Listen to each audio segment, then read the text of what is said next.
ನಮಸ್ಕಾರ. ಕ್ರಿಸ್ತ ದೇವತಾಶಾಸ್ತ್ರದಲ್ಲಿ ಒಂದು ದೊಡ್ಡ ರಹಸ್ಯದಂತಿರೋ ಪ್ರಶ್ನೆ ಇದೆ. ಎಲ್ಲವನ್ನೂ ಸೃಷ್ಟಿಸಿದ ದೇವರು ತಾನೇ ಮನುಷ್ಯನಾಗಿ ಹುಟ್ಟಿ ಶಿಲುಬೆಯ ಮೇಲೆ ಸಾಯುವ ಅವಶ್ಯಕತೆ ಏನಿತ್ತು? ಇದೊಂದು ಒಂದು ಥಿಯಾಲಜಿಕಲ್ ಮಿಸ್ಟೀರಿಯ ಹಾಗೆ. ಹೌದು. ನಾವಿವತ್ತು ನೋಡ್ತಾ ಇರೋ ಮೂಲಗಳು ಇದಕ್ಕೆ ಒಂದೇ ಉತ್ತರ ಕೊಡಲ್ಲ.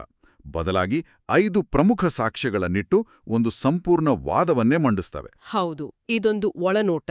ನಾವಿಲ್ಲಿ ಯಾವುದೋ ಒಂದು ನಂಬಿಕೆಯನ್ನು ಸರಿ ಅಥವಾ ತಪ್ಪು ಅಂತ ಹೇಳಕ್ಕೆ ಹೊರಟಿಲ್ಲ. ಖಂಡಿತ ಇಲ್ಲ. ಬದಲಿಗೆ ಒಂದು ನಿರ್ದಿಷ್ಟ ದೃಷ್ಟಿಕೋನದ ಆಂತರಿಕ ತರ್ಕವನ್ನು ಅರಿಯೋ ಪ್ರಯತ್ನ ಮಾಡ್ತಾ ಇದೀವಿ. ಈ ಮೂಲಗಳು ಸೃಷ್ಟಿ, ಪಾಪ, ವಿಮೋಚನೆ ಮತ್ತು ದೇವರ ಯೋಜನೆಯ ಬಗ್ಗೆ ಒಂದಕ್ಕೊಂದು ಹೆಣೆದುಕೊಂಡಿರೋ ಒಂದು ದೊಡ್ಡ ಚಿತ್ರಣವನ್ನು ಹೇಗೆ ಕಟ್ಟಿಕೊಡ್ತವೆ ಅನ್ನೋದನ್ನು ಅರ್ಥ ಮಾಡ್ಕೊಳ್ಳೋದು ನಮ್ಮ ಗುರಿ. ಸರಿ, ಹಾಗಾದ್ರೆ ಆ ಮಿಸ್ಟೇರಿಯನ್ನ ಬಿಡಿಸೋಕೆ ಶುರು ಮಾಡೋಣ. ನಮ್ಮ ಮುಂದಿರೋ ಮೂಲಗಳ ಪ್ರಕಾರ ದೇವರ ಈ ಕಾರ್ಯಕ್ಕೆ 5 ಮುಖ್ಯ ಕಾರಣಗಳಿವೆ. ಮೊದಲನೇ ಸಾಕ್ಷ್ಯದಿಂದ ಶುರು ಮಾಡೋಣ. ಮೂಲ ಅಪರಾಧ ಅಂದ್ರೆ ಆದಾಮನ ಪಾಪ. ಹಾಗಾದ್ರೆ ಮೊದಲ ಮತ್ತು ಬಹುಶಃ ಎಲ್ಲರಿಗೂ ತಿಳಿದಿರೋ ಕಾರಣ ಅಂದ್ರೆ ದೇವರ ವ್ಯಕ್ತಿಯಾದ ದೇವರು ಆದಾಮನ ಪಾಪಗಳನ್ನು ತಮ್ಮ ಮೇಲೆ ಹೊತ್ತುಕೊಂಡು ಶಿಲುಬೆಯ ಮೇಲೆ ಅದಕ್ಕೆ ಪ್ರಾಯಶ್ಚಿತ್ತ ಮಾಡಿದರು. ಸರಿ. ಆದ್ರೆ ಇಲ್ಲಿ ಒಂದು ಆಶ್ಚರ್ಯಕರವಾದ ವಿಷಯ ಇದೆ. ಏನು? ಈ ಮೂಲಗಳ ಪ್ರಕಾರ ದೇವರು ಸೃಷ್ಟಿ ಮಾಡೋಕ್ಕೂ ಮೊದಲೇ ದೇವದೂತರು ಮತ್ತು ಆದಾಮ್ ಬೀಳ್ತಾರೆ ಅಂತ ಅವರಿಗೆ ಪೂರ್ತಿಯಾಗಿ ಗೊತ್ತಿತ್ತು. ಹೌದು, ಇದು ಈ ದೇವತಾಶಾಸ್ತ್ರದ ಅಡಿಪಾಯ ಅಂತಾನೆ ಹೇಳ್ಬಹುದು. ಎಲ್ಲವೂ ಮೊದಲೇ ಗೊತ್ತಿದ್ರೂ ದೇವರು ಈ ವಿಮೋಚನೆಯ ಪ್ರಕ್ರಿಯೆಯ ಮೂಲಕವೇ ಸೃಷ್ಟಿಯನ್ನು ಪೂರ್ಣಗೊಳಿಸಬೇಕು ಅಂತ ನಿರ್ಧರಿಸಿದ್ರು. ಈ ಇಡೀ ಯೋಜನೆಯ ಕೇಂದ್ರಬಿಂದು ದೇವರ ಸ್ವರೂಪ ಅನ್ನೋ ಪರಿಕಲ್ಪನೆ. ಓಕೆ. ಕೆಲವು ಮೂಲಗಳಲ್ಲಿ ಇದನ್ನ ಕೊರಿಯನ್ ಭಾಷೆಯಲ್ಲಿ ಹನಾನಿಮೆ ಹ್ಯಂಗ್ಸಾಂಗ್ ಅಂತ ಕರೀತಾರೆ. ದೇವರ ಸ್ವರೂಪ ಅಂದ್ರೆ ದೇವರ ತರ ಕಾಣೋದು ಅಂತನಾ, ಅಥವಾ ಅದಕ್ಕಿಂತ ಹೆಚ್ಚೇನಾದ್ರೂ ಅರ್ಥ ಇದೆಯಾ? ಖಂಡಿತವಾಗಿಯೂ ಅದಕ್ಕಿಂತ ಹೆಚ್ಚು ಆಳವಾದ ಅರ್ಥವಿದೆ. ಈ ಮೂಲಗಳ ಪ್ರಕಾರ ಇದು ಕೇವಲ ಹೊರಗಿನ ಹೋಲಿಕೆ ಅಲ್ಲ. ದೇವರ ಸ್ವರೂಪ ಅಂದ್ರೆ ದೇವರನ್ನು ಮತ್ತು ನಮ್ಮ ಅಕ್ಕಪಕ್ಕದವರನ್ನು ಪ್ರೀತಿಸೋ, ದೇವರ ಆಜ್ಞೆಗಳನ್ನು ಪೂರ್ತಿಯಾಗಿ ಪಾಲಿಸೋ, ಮತ್ತು ಮುಖ್ಯವಾಗಿ ಪಾಪ ಮಾಡೋ ಸಾಧ್ಯತೆಯೇ ಇಲ್ಲದ ಹಾಗೆ ಬದಲಾದ ಒಂದು ಜೀವಿ. ಇದೇ ಸೃಷ್ಟಿಯ ಅಂತಿಮ ಗುರಿಯಾಗಿತ್ತು. ಅಂದ್ರೆ ಜೀವಿಗಳು ತಮ್ಮ ಸ್ವಂತ ಇಚ್ಛೆಯಿಂದಲೇ ದೇವರ ಹಾಗೆ ಪರಿಪೂರ್ಣರಾಗೋದು. ಇಲ್ಲಿ ನನಗೊಂದು ಪ್ರಶ್ನೆ ಬರ್ತಾರೆ. ಕೇಳಿ. ಈ ಯೋಚನೆಯ ಕೇಂದ್ರ ಆದಾಮ್ನ ವಿಮೋಚನೆ ಆಗಿದ್ರೆ ದೇವರು ಆದಾಮ್ನ ಅಂದ್ರೆ ಮನುಷ್ಯನ ರೂಪದಲ್ಲೇ ಯಾಕೆ ಬರ್ಬೇಕಿತ್ತು? ಒಬ್ಬ ಶಕ್ತಿಶಾಲಿ ದೇವದೂತನ ರೂಪದಲ್ಲಿ ಬಂದು ಇದನ್ನೆಲ್ಲ ಮಾಡ್ಬೋದಿತ್ತಲ್ವಾ? ಅದಕ್ಕೆ ಈ ಮೂಲಗಳು ಒಂದು ಸ್ಪಷ್ಟವಾದ ತರ್ಕವನ್ನು ಕೊಡುತ್ತವೆ. ಯೋಜನೆ ದೇವದೂತನನ್ನು ರಕ್ಷಿಸುವುದಾಗಿರಲಿಲ್ಲ, ಆದಾಮ್ನನ್ನು ರಕ್ಷಿಸುವುದಾಗಿತ್ತು. ಎಕ್ಸಾಕ್ಟ್ಲಿ. ಹಾಗಾಗಿ ದೇವರು ಆದಾಮ್ನ ರೂಪದಲ್ಲೇ ಬರ್ಬೇಕಿತ್ತು. ಯಾಕಂದ್ರೆ ಒಬ್ಬ ಮನುಷ್ಯನಾಗಿ ಬಂದು ಆದಾಮ್ನ ಪಾಪದ ಸಾಲವನ್ನು ತೀರಿಸಿದ್ರು, ಅವನು ಕಳೆದುಕೊಂಡಿದ್ದ ಅಧಿಕಾರವನ್ನು ವಾಪಸ್ಸು ತಂದುಕೊಟ್ರು. ಮತ್ತು ಮುಖ್ಯವಾಗಿ ಹೇಳಿ, ಮನುಷ್ಯರು ಸಾವನ್ನು ಹೇಗೆ ಗೆಲ್ಲಬಹುದು ಅನ್ನೋದಕ್ಕೆ ತಾವೇ ಒಂದು ಜೀವಂತ ಉದಾಹರಣೆಯಾದ್ರು. ಓಕೆ. ಹಾಗಾದ್ರೆ ಮೊದಲ ಹೆಜ್ಜೆ ಗತಕಾಲವನ್ನು ಅಂದರೆ ಆದಾಮನ ತಪ್ಪನ್ನು ಸರಿಪಡಿಸಲಿಕ್ಕಿದ್ದ ಒಂದು ಬಲಿದಾನ. ಹೌದು. ಆದ್ರೆ ಈ ಮೂಲಗಳ ಪ್ರಕಾರ ಅಷ್ಟು ಮಾತ್ರ ಸಾಕಾಗಿಲ್ಲ. ಭವಿಷ್ಯಕ್ಕಾಗಿ ಏನನ್ನೋ ಸಾಬೀತುಪಡಿಸುವುದು ಮುಖ್ಯವಾಗಿತ್ತು. ಇದು ನಮ್ಮನ್ನು ಶಾಪಗ್ರಸ್ತ ದೇಹ ಅನ್ನುವ ಒಂದು ಕುತೂಹಲಕಾರಿ ಪರಿಕಲ್ಪನೆಗೆ ಕರ್ಕೊಂಡು ಹೋಗುತ್ತೆ. ಹೌದು, ಎರಡನೇ ಕಾರಣವೇ ಅದು. ದೇವರು ಶಾಪಗ್ರಸ್ತ ದೇಹವನ್ನು ಧರಿಸಿ ಆಜ್ಞೆಗಳ ಸತ್ಯವನ್ನು ಸಾಬೀತುಪಡಿಸಿದರು. ಇಲ್ಲಿ ಇನ್ನೊಂದು ವಿಷಯ ಗಮನಿಸಬೇಕು. ಈ ದೇವತಾಶಾಸ್ತ್ರದಲ್ಲಿ ಕೆಲವು ನಿರ್ದಿಷ್ಟ ವಿಶೇಷವಾದ ಪದಗಳಿವೆ. ಕೆಲವು ಕೊರಿಯನ್ ಭಾಷೆಯಿಂದ ಬಂದಿವೆ. ಹೌದು. ಈಗ ನಾವು ಚರ್ಚಿಸೋ ಶಾಪಗ್ರಸ್ತ ದೇಹ ಅಥವಾ ಜೋಜುಬಾದನ್ ಯುಕ್ಚೆ ಕೂಡ ಅಂಥದ್ದೇ ಒಂದು ಪದ. ಶಾಪಗ್ರಸ್ತ ದೇಹ ಕೀಳೋಕೆ ತುಂಬಾ ಗಂಭೀರವಾಡಿದೆ. ಈ ಸಂದರ್ಭದಲ್ಲಿ ಇದರ ನಿಜವಾದ ಅರ್ಥವೇನು? ಅಂದ್ರೆ ಪಾಪ ಮಾಡಿದ ದೇಹ ಅಂತಾನಾ? ಹೆಚ್ಚು ಕಡಿಮೆ ಹಾಗೆ. ಪಾಪದಿಂದಾಗಿ ದೌರ್ಬಲ್ಯ, ನೋವು, ಆಸೆಗಳು ಮತ್ತು ಕೊನೆಗೆ ಸಾವಿಗೆ ಒಳಗಾಗುವ ಮಾನವ ದೇಹವನ್ನೇ ಶಾಪಗ್ರಸ್ತ ದೇಹ ಅಂತ ಕರೆಯೋದು. ಹೌದು. ದೇವರಾದವರು ಇಂಥ ಒಂದು ದೇಹವನ್ನು ಧರಿಸಿ ದೇವರ ಆಜ್ಞೆಗಳನ್ನು, ಅದರಲ್ಲೂ ಮುಖ್ಯವಾಗಿ ಪ್ರೀತಿಯ ಆಜ್ಞೆಯನ್ನು ಪೂರ್ತಿಯಾಗಿ ಪಾಲಿಸೋಕೆ ಸಾಧ್ಯವಿದೆ ಅಂತ ಜಗತ್ತಿಗೆ ತೋರಿಸಿದ್ರು. ಇದನ್ನ ಅರ್ಥ ಮಾಡ್ಕೊಳ್ಳೋಕೆ ನಾವು ಮೊದಲ ಆದಾಮ್ ಮತ್ತು ಕೊನೆಯ ಆದಾಮ್ ನಡುವೆ ವ್ಯತ್ಯಾಸವನ್ನು ನೋಡಬೇಕು. ನಾನಿಲ್ಲಿರೋ ವ್ಯತ್ಯಾಸವನ್ನು ಅರ್ಥ ಮಾಡ್ಕೊಳ್ಳೋಕೆ ಪ್ರಯತ್ನಿಸ್ತಾ ಇದ್ದೀನಿ. ಅಂದ್ರೆ ಮೊದಲ ಆದಾಮ್ ಸಹಾಯದಿಂದ ಪಾಪವನ್ನು ಗೆಲ್ಲೋಕೆ ಪ್ರಯತ್ನಿಸ್ತಾನೆ. ಆದರೆ ಕೊನೆಯ ಆದಾಮ್ ಅದನ್ನ ಸಹಜವಾಗಿಯೇ ಮಾಡ್ತಾನ? ಇಲ್ಲಿರೋ ವ್ಯತ್ಯಾಸ ಬಾಹ್ಯ ಸಹಾಯ ಮತ್ತು ಆಂತರಿಕ ಸ್ವಭಾವದ ನಡುವೆ ಇದೆಯಾ? ನಿಖರವಾಗಿ ಹೇಳಿದ್ರಿ. ಈ ಮೂಲಗಳ ಪ್ರಕಾರ ಮೊದಲ ಆದಾಮ್ ಅಂದರೆ ನಾವು ಮನುಕುಲ ಪಾಪಕ್ಷಮೆ ಸಿಕ್ಕ ಮೇಲೆ ಪವಿತ್ರಾತ್ಮನ ಸಹಾಯದಿಂದ ಪಾಪವನ್ನು ಗೆಲ್ಲೋಕೆ ಹೋರಾಡುತ್ತೇವೆ. ಹೋರಾಡ್ತೇವೆ. ಆದರೆ ಕೊನೆಯ ಆದಾಮ್ ಅಂದರೆ ಮನುಷ್ಯನಾದ ದೇವರು ಬೇರೆ ಯಾರ ಸಹಾಯವೂ ಇಲ್ಲದೆ ತಮ್ಮ ಸ್ವಂತ ನೀತಿಯಿಂದಲೇ ಮೊದಲಿನಿಂದಲೂ ಪವಿತ್ರಾತ್ಮನ ಜೊತೆ ಒಂದಾಗಿ ಪಾಪವನ್ನು ಸಂಪೂರ್ಣವಾಗಿ ಗೆದ್ರು. ಆ ಶಾಪಗ್ರಸ್ತ ದೇಹದಲ್ಲಿದ್ರು. ಅವರು ಪಾಪರಹಿತರಾಗಿದ್ರು. ಒಂದು ನಿಮಿಷ. ಆ ಮೂಲಗಳಲ್ಲಿ ಬರುವ ಉರಿಯೋ ಪೊದೆಯ ರೂಪಕ, ಆಹಾ, ಅದು ನನ್ನ ದೃಷ್ಟಿಕೋನವನ್ನೇ ಬದಲಾಯಿಸಿತು. ಶಾಪಗ್ರಸ್ತ ಮುಳ್ಳಿನ ಪೊದೆಯಲ್ಲಿ ಅಗ್ನಿಜ್ವಾಲೆಯು ಪ್ರವೇಶಿಸಿದರೂ ಆ ಪೊದೆಯು ಸುಟ್ಟು ಹೋಗಲಿಲ್ಲ ಅಂತ. ಅಂದ್ರೆ ದೇವತ್ವವು ಕೇವಲ ಮನುಷ್ಯನ ದೇಹವನ್ನು ಒಂದು ವೇಷದ ಹಾಗೆ ಧರಿಸಿದ್ದಲ್ಲ, ಅದು ಮಾನವನ ದೌರ್ಬಲ್ಯದೊಳಗೆ ಸಂಪೂರ್ಣವಾಗಿ ವಾಸಿಸುತ್ತಾ ಅದರಿಂದ ಸೋಲದೇ ಇರುವುದು. ಇದು ತುಂಬಾ ಪ್ರಭಾವಶಾಲಿ ಚಿತ್ರಣ. ಅತ್ಯುತ್ತಮವಾಗಿ ಅದನ್ನ ಗ್ರಹಿಸಿದ್ರಿ. ಆ ರೂಪಕದ ಅರ್ಥವೇ ಅದು. ಮನುಷ್ಯನ ಶಾಪ ದೌರ್ಬಲ್ಯಗಳೆಲ್ಲ ಇದ್ರೂ ದೇವರ ದೈವಿಕ ಸ್ವಭಾವ ಅದರಿಂದ ಹಾಳಾಗ್ಲಿಲ್ಲ ಅಥವಾ ಸಾವಿಗೆ ತುತ್ತಾಗ್ಲಿಲ್ಲ. ಆ ಮುಳ್ಳಿನ ಪೊದೆ ಸುಡ್ಲಿಲ್ಲ. ಇದು ಏನು ಸಾಬೀತುಪಡಿಸ್ತು ಅಂದ್ರೆ ಮನುಷ್ಯ ಎದುರಿಸೋ ಎಂಥದ್ದೇ ಕಷ್ಟ, ನೋವು, ಆಸೆಗಳ ಮಧ್ಯೆಯೂ ದೇವರ ಪ್ರೀತಿಯ ಆಜ್ಞೆಯನ್ನ ಪಾಲಿಸೋದು ಸಾಧ್ಯ ಅಂತ. ಹಾಗಾದ್ರೆ ಇದೊಂದ್ ರೀತಿ ಇದು ಸಾಧ್ಯವಿದೆ ನೋಡಿ, ನಾನೇ ಮಾಡಿ ತೋರಿಸಿದ್ದೇನೆ ಅಂತ ಹೇಳ್ದ ಹಾಗೆ. ಹೌದು. ಇದು ನಮ್ಮನ್ನು ಮೂರನೇ ಕಾರಣಕ್ಕೆ ತರುತ್ತೆ. ಇದು ಅಧಿಕಾರ ಮತ್ತು ನಮ್ರತೆ ಬಗ್ಗೆ ಇದೆ. ಇದೊಂದು ರೀತಿ ಇಡೀ ವಿಶ್ವಕ್ಕೆ ಒಂದು ಕಾಸ್ಮಿಕ್ ರೀಸೆಟ್ ಬಟನ್ ಒತ್ತಿದ ಹಾಗೆ. ಈ ಮೂಲಗಳು ಹೆಲೆಲ್ ಅನ್ನೋ ಒಂದು ಜೀವಿಯ ಕಥೆ ಹೇಳ್ತವೆ. ಹೌದು. ಹೆಲೆಲ್ ಅನ್ನೋದು ಸೈತಾನನ ಹಿಂದಿನ ಹೆಸರು ಅಂತ ಈ ದೇವತಾಶಾಸ್ತ್ರ ಹೇಳುತ್ತೆ. ಅವನೊಬ್ಬ ದೇವದೂತನಾಗಿದ್ದ. ಸೃಷ್ಟಿಕರ್ತನಿಂದ ಅಪಾರ ಜ್ಞಾನ, ಸೌಂದರ್ಯ ಮತ್ತು ಅಧಿಕಾರವನ್ನು ಪಡೆದಿದ್ದ. ಆದ್ರೆ ಅವನು ಅದರಿಂದ ತೃಪ್ತನಾಗದೆ ತನ್ನನ್ನು ತಾನು ಸೃಷ್ಟಿಕರ್ತನ ಸ್ಥಾನಕ್ಕೆ ಏರಿಸ್ಕೊಳ್ಳೋಕೆ ಪ್ರಯತ್ನಿಸ್ತ. ಓಹ್! ಬೇರೆಲ್ಲಾ ಜೀವಿಗಳ ಮೇಲೆ ಅಧಿಕಾರ ಚಲಾಯಿಸಬೇಕು ಅಂತ ಆಸೆಪಟ್ಟ.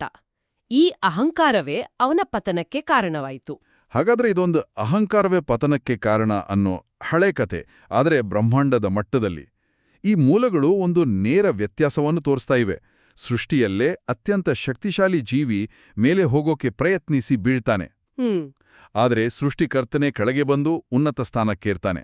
ನಾವು ಅಧಿಕಾರದ ಬಗ್ಗೆ ಸಾಮಾನ್ಯವಾಗಿ ಯೋಚಿಸೋ ರೀತಿಗೆ ಇದು ಸಂಪೂರ್ಣ ತದ್ವಿರುದ್ಧವಾಗಿದೆ. ಖಂಡಿತ. ಸೃಷ್ಟಿಕರ್ತನಾಗಿದ್ರೂ ತ್ರಿತ್ವದ ಎರಡನೇ ವ್ಯಕ್ತಿ ತಮ್ಮನ್ನು ತಾವೇ ತಗ್ಗಿಸ್ಕೊಂಡ್ರು. ಒಂದು ಸೃಷ್ಟಿಯಾದ ದುರ್ಬಲ ಮನುಷ್ಯನ ರೂಪವನ್ನು ತಾಳಿದ್ರು. ಸರಿ.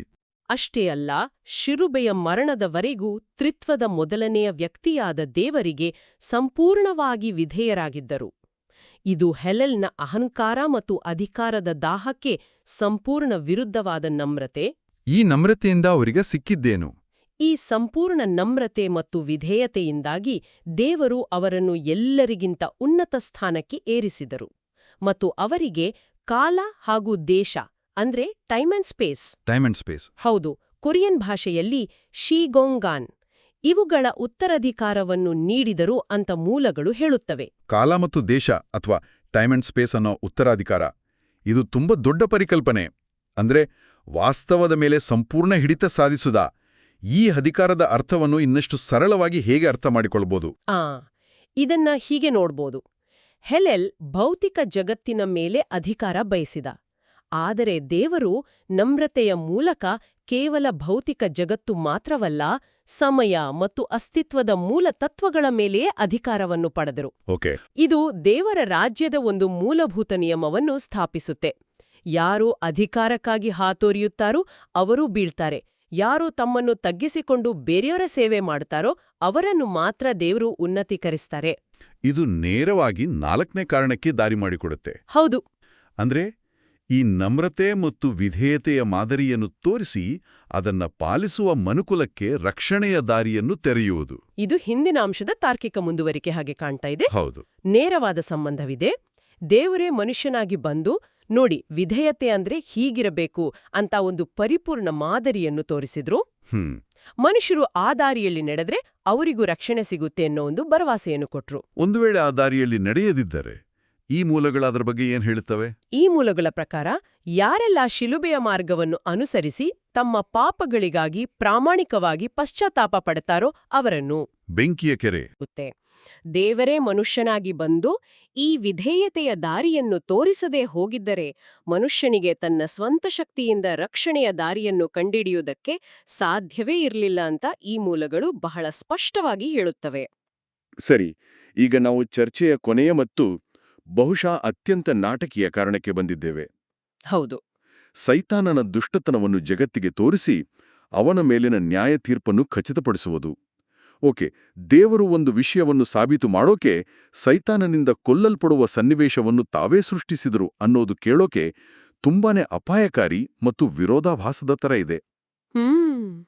ಪರಿಪೂರ್ಣನಾದ ದೇವರು ತಮ್ಮನ್ನು ತಾವೇ ಇಷ್ಟು ದುರ್ಬಲ ಸ್ಥಿತಿಗೆ ಒಡ್ಡುಕೊಂಡಿದ್ದನ್ನು ಈ ಮೂಲಗಳು ಹೇಗೆ ಸಮರ್ಥಿಸಿಕೊಳ್ಳುತ್ತವೆ? ನಿಮ್ಮ ಪ್ರಶ್ನೆ ಬಹಳ ನ್ಯಾಯಬದ್ಧವಾಗಿದೆ. ಇದನ್ನ ಅರ್ಥ ಮಾಡ್ಕೊಳ್ಳೋಕೆ ಒಂದು ಮೂಲಭೂತ ಸತ್ಯವನ್ನು ಗಮನಿಸಬೇಕು. ಸಾಮಾನ್ಯವಾಗಿ ಒಂದು ಸೃಷ್ಟಿ ತನ್ನ ಸೃಷ್ಟಿಕರ್ತನಿಗೆ ಹಾನಿ ಮಾಡೋಕೆ ಸಾಧ್ಯವಿಲ್ಲ. ಸರಿ. ಅದು ಪ್ರಕೃತಿಯ ನಿಯಮಕ್ಕೆ ವಿರುದ್ಧ.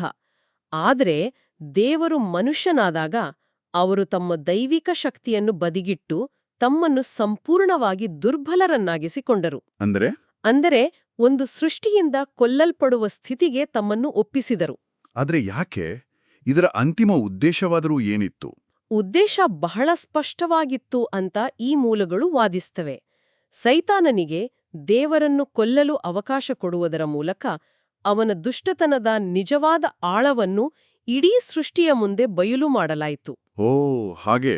ಅಂದ್ರೆ ಅಧಿಕಾರ ಮತ್ತು ಅವಕಾಶ ಸಿಕ್ರೆ ಸೈತಾನನು ತನ್ನ ಸ್ವಾರ್ಥಕ್ಕಾಗಿ ಸ್ವತಃ ತನ್ನ ಸೃಷ್ಟಿಕರ್ತನನ್ನೇ ಕೊಲ್ಲೋಕು ಹೇಸೋದಿಲ್ಲ ಅನ್ನೋದನ್ನು ಜಗತ್ತಿಗೆ ತೋರಿಸಿಕೊಟ್ರು. ಇದು ಪ್ರೀತಿ ಮತ್ತು ದುಷ್ಟತನದ ನಡುವಿನ ಅಂತರವನ್ನು ಸ್ಪಷ್ಟವಾಗಿ ತೋರಿಸಿದಾಗೆ. ನಿಖರವಾಗಿ. ಒಂದೆಡೆ ದೇವರು ಪಾಪಿಯಾದ ಆದಾವನಿಗಾಗಿ ಪ್ರೀತಿಯಿಂದ ತಮ್ಮ ಪ್ರಾಣವನ್ನು ಕೊಟ್ಟರು. ಹೌದು. ಇನ್ನೊಂದೆಡೆ ಸೈತಾನನು ತನ್ನ ದುರಾಸೆ ಮತ್ತು ಅಹಂಕಾರಕ್ಕಾಗಿ ಸೃಷ್ಟಿಕರ್ತನನ್ನೇ ಕೊಂದನು. ಈ ಒಂದು ಘಟನೆ ಎರಡು ವಿಷಯಗಳನ್ನು ಸಾಬೀತುಪಡಿಸಿತು. ಒಂದು, ದೇವರ ಆಜ್ಞೆಗಳನ್ನು ಮುರಿದ್ರೆ ಅದರ ಅಂತಿಮ ಪರಿಣಾಮ ಎಷ್ಟು ಘೋರವಾಗಿರುತ್ತೆ ಅನ್ನೋದನ್ನು ತೋರಿಸಿತು. ಸರಿ. ಎರಡು, ಸೈತಾನನ ಆಡಳಿತದ ನಿಜವಾದ ಸ್ವರೂಪ ಕೊಲೆ ಮತ್ತು ನಾಶದಲ್ಲಿದೆ ಅನ್ನೋದನ್ನು ಬಹಿರಂಗಪಡಿಸಿತು. ಹಾಗಾಗಿ ಅವನ ಮೇಲಿನ ನ್ಯಾಯ ತೀರ್ಪು ನ್ಯಾಯಸಮ್ಮತ ಮತ್ತು ಅನಿವಾರ್ಯವಾಯಿತು. ಹಾಗಾದ್ರೆ ಇದನ್ನೆಲ್ಲ ಒಟ್ಟಿಗೆ ಸೇರಿಸಿ ನೋಡಿದ್ರೆ ಇವು 5 ಬೇರೆ ಬೇರೆ ಕಾರಣಗಳಲ್ಲ, ಇದೊಂದು ಸಂಪೂರ್ಣ ಕತೆ. ಹೌದು. ಇದು ಆದಾಮನ ಪಾಪದಂತ ಹಳೇ ಸಮಸ್ಯೆಯನ್ನು ಸರಿಪಡಿಸುವುದರಿಂದ ಶುರುವಾಗುತ್ತೆ. ಆದರೆ ಆಮೇಲೆ ಭವಿಷ್ಯಕ್ಕೆ ಒಂದು ಹೊಸ ದಾರಿ ತೋರಿಸುತ್ತೆ. ಸೈತಾನನ ಅಧಿಕಾರದ ತರಹದ ದಬ್ಬಾಳಿಕೆಯ ಬದಲು ನಮ್ರತೆ ಮತ್ತು ಸೇವೆಯ ಮೇಲೆ ನಿಂತಿರೋ ಒಂದು ಹೊಸ ಅಧಿಕಾರದ ತತ್ವವನ್ನು ಸ್ಥಾಪನೆ ಮಾಡುತ್ತೆ. ಹೌದು, ನೀವು ಅದ್ಭುತವಾಗಿ ಸಂಕ್ಷಿಪ್ತಗೊಳಿಸಿದ್ರಿ.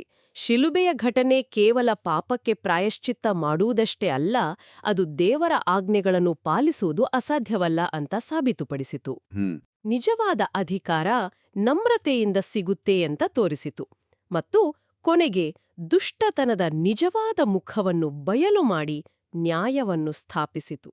ಈ ಮೂಲೆಗಳ ಪ್ರಕಾರ ಶಿಲುಬೆ ಅನ್ನೋದು ಕೇವಲ ಒಂದು ಐತಿಹಾಸಿಕ ಘಟನೆಯಲ್ಲ. ಅಲ್ಲ. ಬದಲಿಗೆ ಸೃಷ್ಟಿಗೂ ಮುಂಚೆಯೇ ಯೋಜಿಸಲಾದ ಒಂದು ದೈವಿಕ ನಾಟಕದ ಕ್ಲೈಮ್ಯಾಕ್ಸ್ ಇದ್ದಾಗೆ. ಇದರ ಪ್ರತಿಯೊಂದು ಭಾಗಕ್ಕೂ ಒಂದು ನಿರ್ದಿಷ್ಟ ಉದ್ದೇಶವಿದೆ. ಹೌದು. ಮತ್ತು ಕೇಳುಗರಿಗೆ ಒಂದು ಅಂತಿಮ ಚಿಂತನೆಗೆ ಹಚ್ಚುವ ಪ್ರಶ್ನೆಯೊಂದಿಗೆ ಈ ಚರ್ಚೆಯನ್ನು ಮುಗಿಸೋಣ. ಖಂಡಿತ. ಈ ಮೂಲಗಳ ಪ್ರಕಾರ ಸೃಷ್ಟಿಗೆ ಮುಂಚೆಯೇ ಮನುಷ್ಯನ ಪತನದ ಬಗ್ಗೆ ದೇವರಿಗೆ ತಿಳಿದಿತ್ತು ಮತ್ತು ಅದಕ್ಕೆ ಬೇಕಾದ ವಿಮೋಚನೆಯ ಯೋಜನೆಯನ್ನು ಸಿದ್ಧಪಡಿಸಿದ್ದರು. ಹೌದು. ಹಾಗಾದರೆ ಇದು ಮಾನವನ ಸ್ವತಂತ್ರ ಇಚ್ಛೆ ಮತ್ತು ದೇವರ ಪೂರ್ವ ನಿರ್ಧಾರದ ಸ್ವರೂಪದ ಬಗ್ಗೆ ಯಾವ ರೀತಿಯ ಪ್ರಶ್ನೆಗಳನ್ನು ಎತ್ತುತ್ತದೆ? ಒಂದು ವೇಳೆ ಸೃಷ್ಟಿಯ ಮೂಲ ಉದ್ದೇಶವೇ ಈ ವಿಮೋಚನೆಯ ಕಥೆಯಲ್ಲಿ ಅಡಗಿದ್ದರೆ ನಮ್ಮ ಅಸ್ತಿತ್ವದ ಅರ್ಥವೇ?